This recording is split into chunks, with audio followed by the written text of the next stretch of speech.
আমি ভালোবাসায় স্বার্থ খুঁজিনি, তোমার থেকে একটু ভালোবাসা চেয়েছি, আহামরি অন্য কিছুই চাইনি। ভালোবাসা শুনে না কারো বারণ, আর পরিস্থিতি কখনোই হতে পারে না বিচ্ছেদের কারণ। পূর্ণতা মানে যুদ্ধ, আর সেটা পরিস্থিতি এবং পরিবারের সাথে। যুদ্ধে আমিও জয়ী হতাম যদি তুমি আমার সঙ্গ দিতে।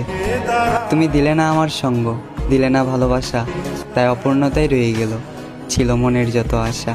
ভালোবাসার নাম করে দিয়েছে শুধু ধোঁকা, তাই এত বড় পৃথিবীতে আজ আমি শূন্য মরুভূমির মতোই একা। তোমার পরিবর্তন দেখে আমি হতাশ, চোখ বন্ধ করলেই ভেসে ওঠে তোমার স্মৃতির আভাস। অন্ধকার লাগে চারপাশ, অন্ধকারে বন্ধ করে আজ আমার দুঃখের সাথে বসবাস।